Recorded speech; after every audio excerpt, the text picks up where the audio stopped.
Hello, ladies and gentlemen. Welcome back to another episode of Ark Survival Evolved Mobile. And today, I'm going to be going over what I think are the best carnivores in the game. So, starting off here, right before I start, just to make it clear, this is my opinion. These are what I think are the best carnivores based on what carnivores I've used.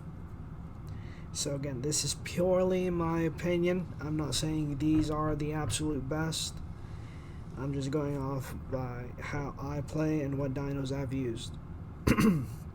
Now that we've got that out of the way, we got I guess first is the Direwolf. Now the Direwolf is great because of a TLC, a mobile exclusive TLC that I got not that long ago. Where it can wear a helmet now. So, the wolf is pretty versatile. It's good at traveling. It's good in packs because it gets a pack bonus. You can wear the helmet, like I said, for increased protection. And you don't need a saddle to ride it, so you can get it pretty early on as well. Alright, so next up we have the Prolobia. If I can get it to come out of the ground. There we go. Now, the reason the Prolobia is a really good carnivore is because basically it's a hidden bolt. You hide it underground and your enemies cannot find it. They don't see this. They would see pretty much just this. It's also quite strong, but because it doesn't have saddle or armor, it's not the best at fighting. But you can always put a metal collar on it to give it a bit of extra armor. The main downside, I think, with this, well, it's more of a personal opinion. I feel like we should be able to ride them, and I think it would be pretty cool if we could. But yeah, Prolobia, another thing about it, actually, before I forget, is that they don't need to eat when they're burrowed. And I think they can attack while they're burrowed, depending on what settings you choose for them. Alright, come on. I'm not sure how to get it to do that, but I know it can be done because I've seen it. Alright, next up we have the Capo. Now, you're probably thinking, Capo, why? Well, because it's pretty versatile. It's both a land and ocean creature. Not really ocean, but it can swim very well. It's got this leap that can grab players. It's not the slowest, but it does have low weight, so that's kind of a big drawback. But a Capo is pretty good. I've taken down a Giga with a Capo. So, yeah. Don't mess with it. They also drain your stamina, I believe, when they bite you. So that's also a pro. Next up, we have the Raptor. Now, the Raptor, it's pretty similar to the Capo. The only difference is it can't swim. Sadly, on mobile, they don't have a pack bonus, but, you know, oh well, what can you do? They're pretty fast. Again, they have low weight, but I mean, this one's pretty high in weight right now, and it's carrying me pretty easily, and we're moving pretty fast. So it's not the worst, but they do have pretty low weight. Considering this is a pretty bred up Raptor as well, and it's fairly leveled, the weight is relatively low. Again, same as the Capo, you can take on bigger opponents. I've pounced a guy off a Rex once, but I did have to be above him, basically. I was on a cliff, and I jumped down and pounced. But if his tame was on passive, then you could probably kill the rider pretty easily then just go after the tame in a PvP situation. Alright, next up is the Baryonyx. The reason I like the Baryonyx is because, again, it's very fast, it's amphibious, so it can go on land and water. And a huge pro for this one is you can take out weapons on the back. Actually, now that I think about it, all of them you can take out weapons on the back of all of them. But again, it's fast, it eats fish, and when it does eat fish, I think it regens health faster. Trying to get it to swim here, but I don't think this water's deep enough. But it has a secondary attack in the water that allows it to stun enemies. Again, it's fast, it can jump, which is a huge pro because most carnivores this size cannot jump. And it's got pretty good stats overall. It's pretty good for taming creatures in the ocean because of the fact that you can pull out weapons on the back. And I think it doesn't have an oxygen stat, so that's another good thing. Now, I've actually forgot one of the creatures I was going to talk about all the way over here. But the next creature is the Karno. Now, most people tend to skip the Karno, but I think it's a pretty good mount. Maybe not as good as the maybe not as good as the Baryonyx because of the fact that you can't pull a weapon out on the back. As you can see, I'm trying, but I'm not able to. And you also cannot swim with it or jump with it, so I'm placing it below the Baryonyx. I just forgot about it. But the Karno is a pretty good mount. You can take it into some caves. It's got pretty good stats, decent health, and honestly, they are pretty good. They're also very fast.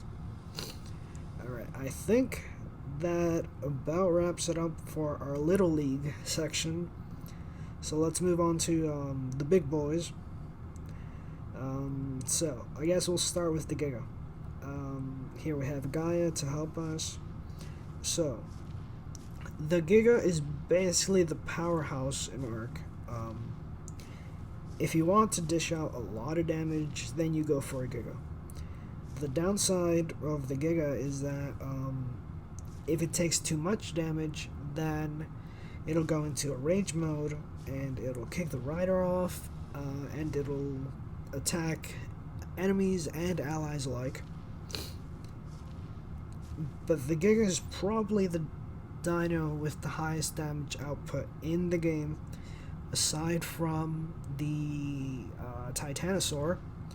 But the problem with the Titanosaur is that it's slow at hitting, and it also consumes a lot of stamina, and it doesn't have much of it. But we're talking about carnivores here today, so. The Gigas also have quite a bit of health once they're imprinted. This one has 38k with a gold collar, around 33, 34k without it. But yeah, Giga, don't mess with it. Alright, now you see what I have lined up there. We have the TRex and the Spino. So, a lot of people say that T-Rexes are better, and a lot of people say that Spinos are better. Personally, I think Spinos are better, but we'll get to him in a second. So, the T-Rex. The T-Rex is a good mount because it's big, it's bulky, and it has high health. Plus, it has pretty decent melee. Downsides, its stamina kind of goes down fast. I haven't had that problem too much with many of the Rexes I tamed, so I guess maybe I got high stam. It's kind of slow sometimes, but I mean, it's pretty strong and it has good health, so it's pretty good overall. Now, we're here with the Spino. Why do I think the Spino is better than the Rex? I'd say the Spino is better because it does more damage. I guess faster once it's on its hind legs. So, here, hold on. Let me get on the Spino. So, Spinos have two stances. They have their four-legged and their two-legged. And on their two-legged, they do a lot of damage very quickly, and they do increased damage when they're standing up. Not only that, but they have very good knockback. So, that's what I think makes it better than a TRex. You know, you're doing a lot of damage, and you're knocking your opponent back so they cannot hit you. On top of that, Spinos get a buff when entering water.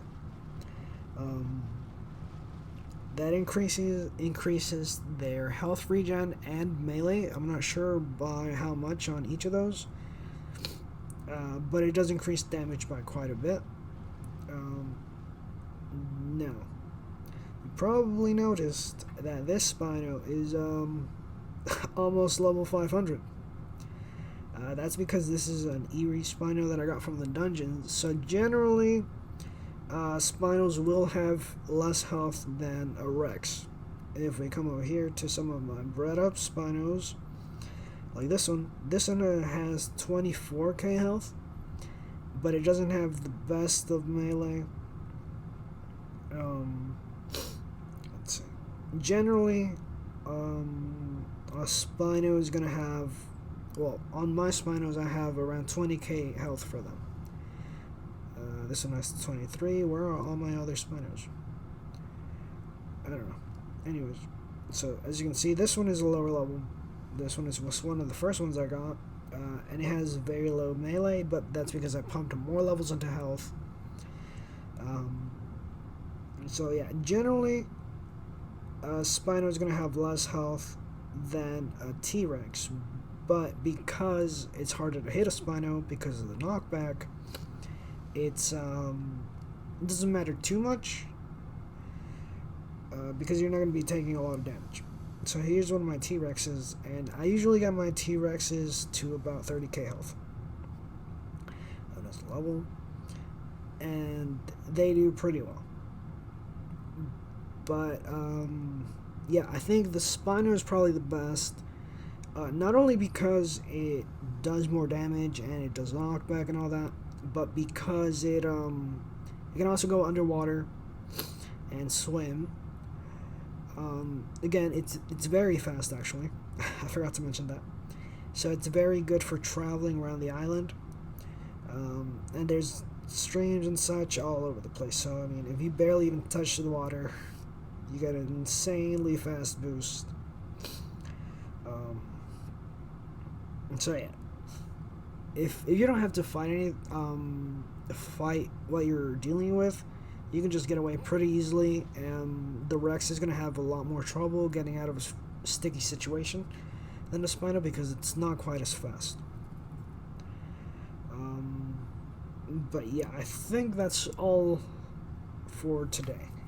I do have an honorable mention because I was too lazy to go get it. The Sarco is actually pretty good in my opinion, mostly because it's fast in the water, and on the island there's a lot of streams and rivers, like I said before, and the Sarco can just travel up them. It's got pretty good stats, and it's something you get pretty early on as well, so that's why I think it's a pretty good carnivore. But yeah, I didn't include ocean creatures like the Mosasaur, Megalodon, all that, and I didn't include air creatures. If you guys want to see a video on what I think are the best creatures in those departments respectively, let me know. But yeah, I think that I think this will be it for today, guys. Thank you for watching. Leave a like if you enjoyed the video, subscribe, leave a comment down below if you think I'm wrong. Do it nicely though, don't just say no, you're wrong because here, according to my information, none of that. Just come on. If you think I'm wrong, give a detailed explanation on why. But yeah, Have a good day, guys. Thanks for watching.